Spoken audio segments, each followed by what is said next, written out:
It's a good AGam in Kansas morning. Good morning. Let's take a look and see what's coming up today. First, Bob Gillen, head of the Ag Research Center in Hayes, updates us on the current wheat crop. Next, J.P. Michaud, entomologist at the center, explains the importance of beneficial insects. Then Anita Dille, professor of Weed Ecology at K-State, discusses research on the economic impact of uncontrolled weeds. And Romulo Lollato, extension wheat specialist, talks about wheat management research. We'll end with heat stress information from Dr. Chris Blevins. Closed captioning brought to you by Ag Promo Source. Together we grow. Learn more at agpromosource.com. This segment brought to you by Kansas Regenerative Medicine. Your stem cells, your health, your life. Good morning. I'm Bob Gillen, the head of the Western Kansas Agricultural Research Centers. We're here at the Agricultural Research Center Hayes today for Kansas Wheat Day. And we've got a beautiful day as we look at the wheat varieties behind us. This is the largest off-campus research station in the K-State system. We've been here since 1901. And there's quite a bit of history here. The Ag Research Station was actually carved out of the original Fort Hays Cavalry Post from the late 1800s. We've got a wide variety of agricultural research going on here. Today we're talking about our wheat programs, wheat breeding, weed management program. We've got soils, entomology. We also have breeding programs in grain sorghum and in millet. The millet program has just recently been restarted after about a 15-year dormant period, so to speak. And then we have beef cattle research and range management. So we have, I like to say, sometimes kind of a mini college of agriculture here at the Hayes Research Station, where we cover a wide gamut of things.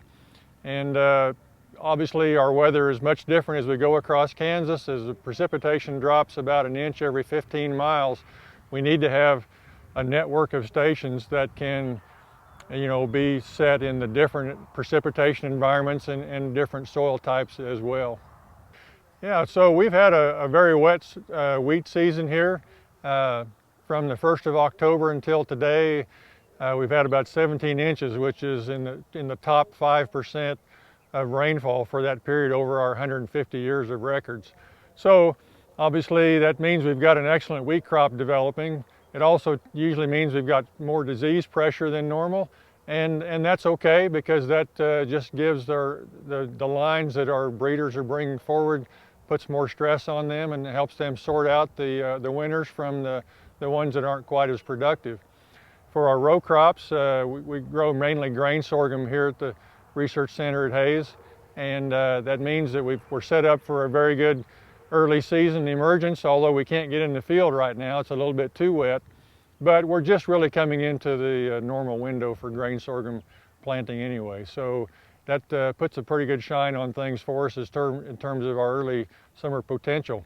And then of course for our grass, the hills are just fantastic right now. Our native rangelands and introduced pastures are very lush and green. Cattle should be gaining just spectacularly right now, and it's always a good time of year to get those cattle out on grass and get them going.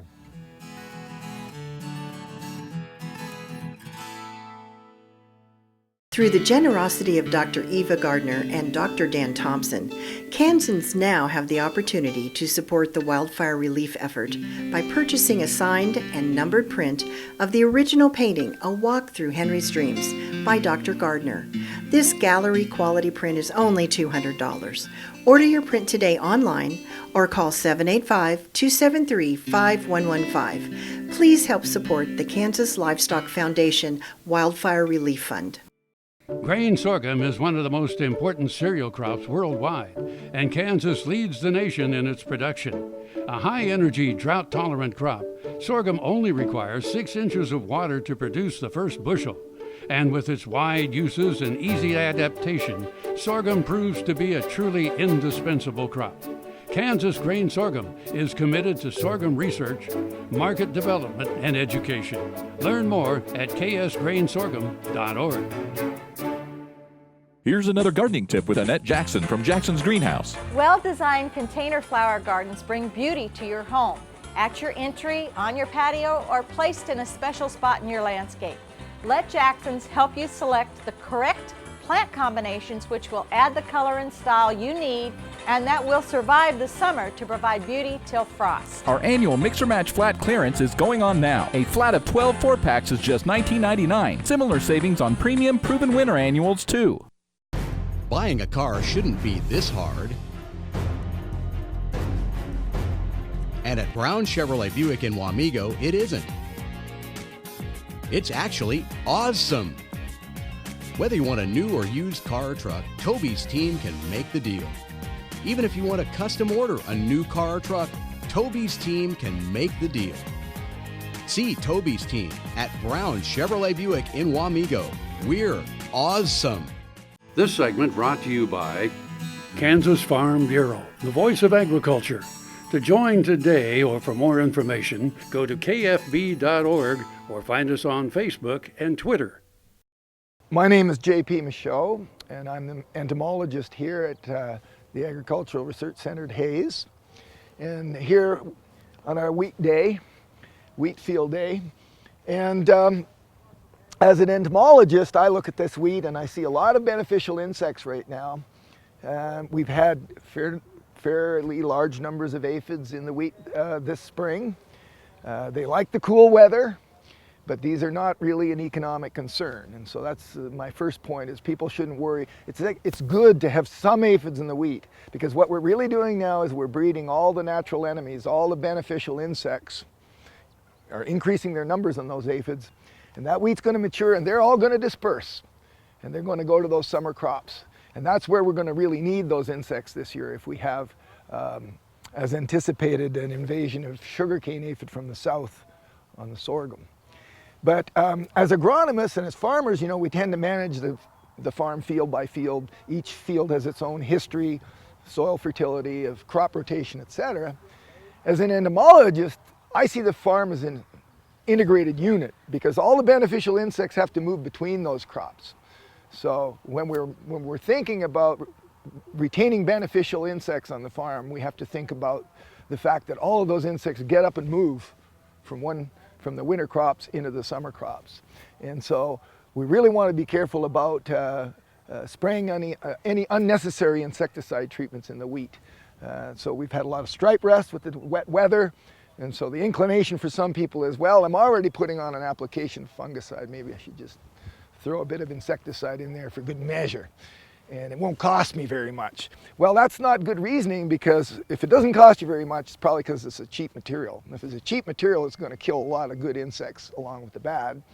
And second of all, it's not sound IPM management, because you really want to have a reason to put the insecticide in there. And there's no way that the aphid populations at this stage of the crop are going to do much damage to the wheat. All of these natural enemies, which are increasing their numbers right now in the wheat, are going to be especially important for us this year when the grain sorghum comes up, because we're expecting a very high probability of infestation by sugarcane aphid.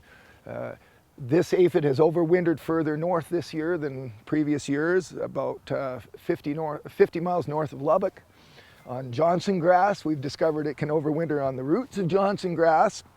And the area infested to the south is quite a much larger area than last year. So there's bigger source populations that are going to be coming at us. Where they go will depend largely on wind direction. But the advice for the milo is, if you're planting milo, try and get it into the ground as early as you can. Get as much growth on those plants before the aphids arrive. And prepared to budget for a possible insecticide application. And we have emergency use registration for two very effective materials, Transform and Sivanto. And while they're not cheap, but they're very effective against the aphids, and they will spare beneficial insects. They're quite soft on beneficials. I won't say they're harmless, but they're much superior materials in terms of selectivity compared to what we've had to use against aphids in the past. So our hope is, with these selective materials, that in fact we'll be able to accelerate the evolution of natural, sustainable biological control in the crop.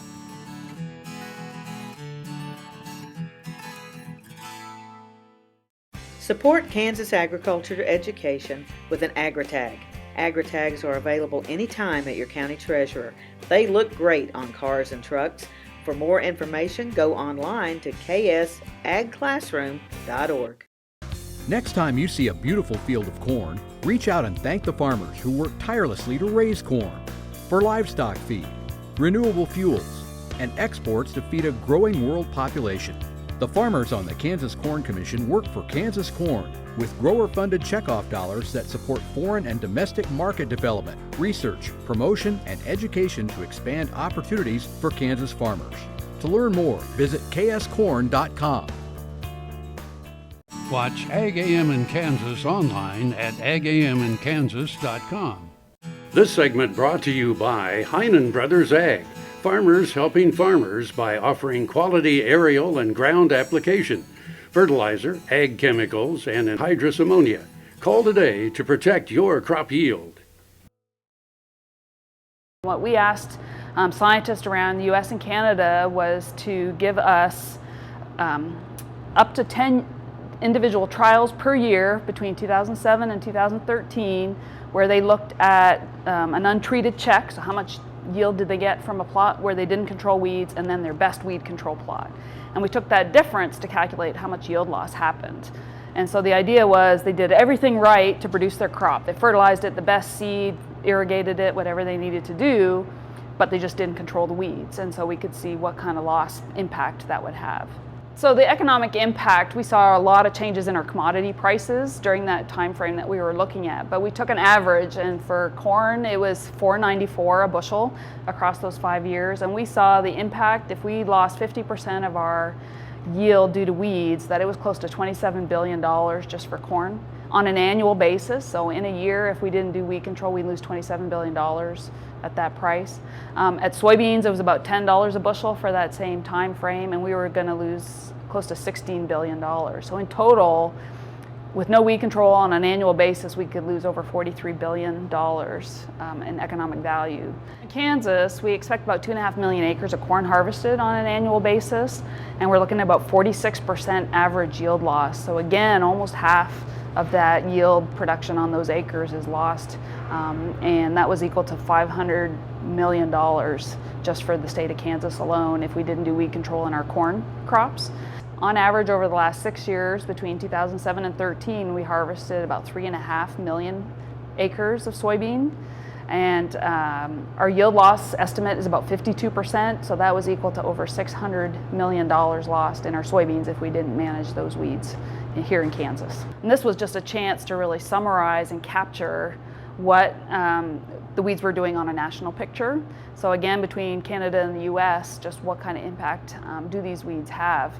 And to emphasize that we are seeing dramatic reductions in research support and funding for the kind of work that we need to do, and we want to emphasize that these weeds are still having such a huge role that we really are looking for support to help develop better management practices, alternative management practices, because these weeds are still really causing that kind of impact.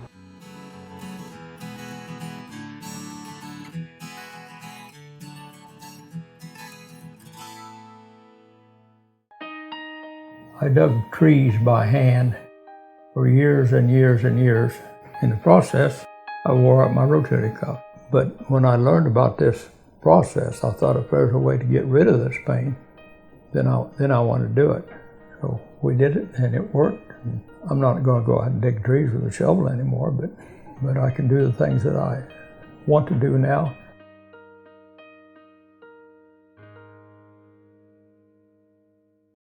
Soil is the life of a farm, and for 25 years, SureCrop Liquid Crop Nutrition has helped growers produce abundant quality crops while preserving and improving the soils they steward. SureCrop offers complete soil and plant analysis with cropping recommendations, delivery direct to your on-farm storage, and quality crop nutrition custom blended for your field. Choose SureCrop for the assurance of excellence for your soil. Call today or visit their website for more information.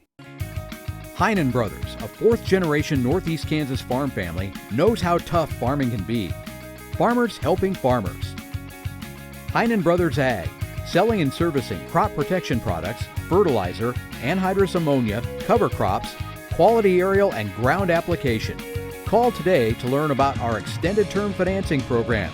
800-760-4964. HeinenBrothersAg.com.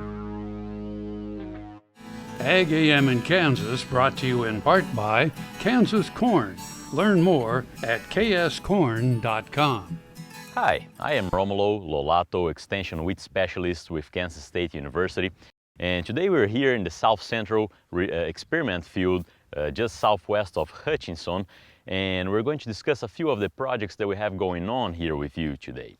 So the one that we're standing at right here is what we're calling an intensive wheat management trial.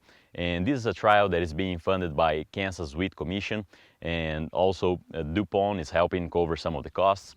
So in this trial, what we're looking at is whether intensifying wheat management is going to pay off in your profitability in the end of your wheat crop season. So here we're looking at a few different things. In one side, we have what we call our standard management practices, where we're keeping weeds under control, and so that's not a limiting factor. And really the only management practice that we're coming back with in the growing season is a nitrogen fertilization for a yield goal of about 70 bushels per acre. On the other extreme, we have what we call our intensive wheat management, where we're looking at not only a split nitrogen application during the spring, but also a couple of fungicide applications, growth regulator, and some other factors that have proved to increase wheat production in a few scenarios, such as chloride, sulfur, and increased plant population. So we're testing a few different factors here. In between these two extremes, we have an individual addition of each factor to our standard management. So for example, our standard management with the nitrogen application during spring, plus the fungicide application. A second treatment with our standard management, plus just our sulfur application, and so on. Versus, on the other side, individual removal of each factor from our very intensive management. So our full intensive management minus our growth regulator. How is that going to affect it? Our full intensive management with only one nitrogen application rather than a split nitrogen application. So really our intention here is to see if intensifying wheat production is going to pay off, not only increasing yields, because this we would expect yields to be increased, but also in your profitability, right? That's what matters in the end of the growing season, is whether you're making more money or not out of your wheat crop. And that's what we're looking at here. So whether intensifying wheat production will pay off or not. Later on, we're going also to work with Becky Miller at Kansas State University and take this to quality tests. So how is our management affecting the quality of the wheat coming out of your field? Variety that we're using here is Everest. It's a very susceptible variety. So in a year like the one that we have been having this year, the treatments that we have without the fungicide application are really showing up. So we have here stripe rust. That was a very big problem here these last few weeks. We're also starting to see leaf rust, which is a problem towards more the end of the growing season. So differences are really showing up, not only on the fungicide treatment this growing season, but also growth regulator and many other treatments. So we'll wait and see how yield is going to come out of this, profitability, and bringing you this very applied information. You can follow me on Twitter at KSU Wheat, or on Facebook, K-State Wheat, and be aware of the agronomy updates that we send on a weekly basis with all of that information for you.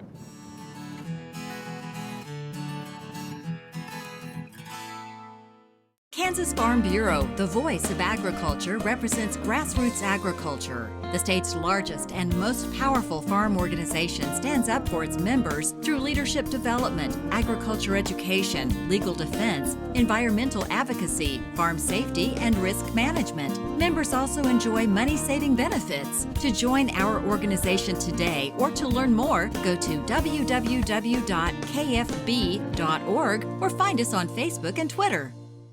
When your living depends on agriculture, you can depend on KFRM 550 AM. If you're in the southwest three-fourths of Kansas or the northern half of Oklahoma, catch us at 550 AM on the radio dial. But if that isn't you, listen on your cell phone at TuneIn Radio or on your computer at KFRM.com. We promise to keep you informed, entertained, and company as you go through your day. KFRM 550 AM, the voice of the plains. We would like to join your management team. I think it really extends your home out to the outdoors, and Mark always had kind of a vision of what he wanted to do with the yard, and so he envisioned this kind of outdoor area, the waterfall and things, but when Blueville came in, they had some really good ideas of how to place it and how to do different things that really enhanced the project. So. Yeah, over the years we've grown to really enjoy our outdoor living space and developed a great working relationship with Blueville. Hello friends, I'm Ernie Rodina. And I'm Dawn Dawson with the Better Horses Radio Show. For over 9 years, we've been bringing the Better Horses Radio Show to markets all across the Midwest. We talk about God, lots about horses. We talk about cows, we talk about horse health, we talk to top trainers, and we even talk about Roy Rogers. We are having a blast with Better Horses Radio Show and would love to take it to a market near you. So visit our website at betterhorsesradio.com and let us or your local radio station know you'd like to hear it in your area. The Better Horses Radio Show is unbelievable. AGam in Kansas is brought to you in part by Sure Crop, liquid crop nutrition delivered right to your farm. Hello, I'm Dr. Chris Blevins for Horsing Around, and I'm here at Kansas State University Veterinary Health Center. Today, we're going to talk about heat stress when it comes to the horse.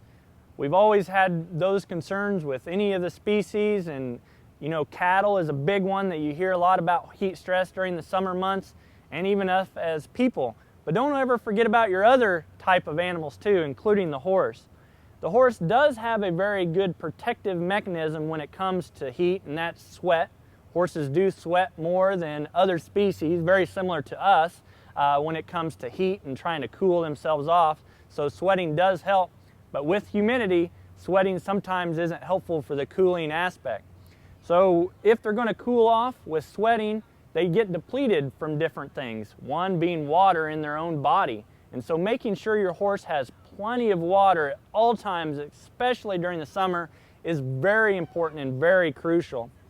The other thing to remember that with sweat and what is in sweat is also salt. And sometimes some owners, they forget to have free access for your horse in salt blocks or some kind of a salt situation and in or the feed, or even just a block that's by water sources or in the barns. So don't forget about making sure that your horse has access to salt at all times. They might be like thinking that maybe they're not wanting to eat the salt, or it goes very slow, or in some horses they'll go very rapidly. They'll even chew off parts of salt. It's all dependent on what they need. They will never really eat too much salt, especially if they have access to water during that same time frame.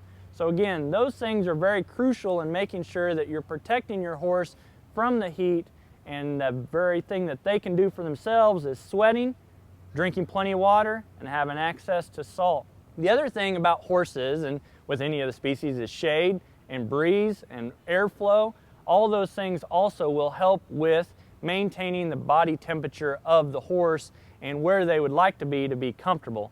Obviously, kind of like cattle, a lot of times the horses would like that 60 to 70 degree temperature frame as being their kind of comfort zone where they're not going to be sweating, but that's kind of hard to do for some horses even in barn situations. But making sure that you have good fans associated with blowing, circulating air if there's not airflow within barns or even outside. Some owners will even put in their lean-to barns some fans so that horses can stand by there as they want to and use. The fans are also beneficial for flies by blowing the flies actually off of the horse. And so again, another important realm or thing to think about when it comes to heat and even insects is airflow and fans associated with that onto your horse.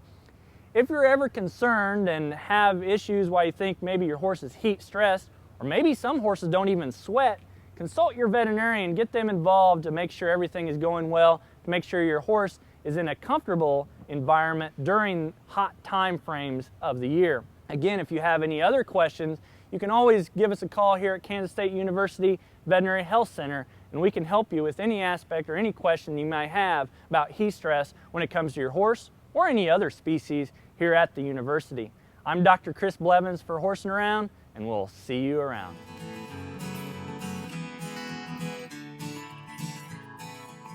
Closed captioning brought to you by Ag Promo Source. Together we grow. Learn more at agpromosource.com.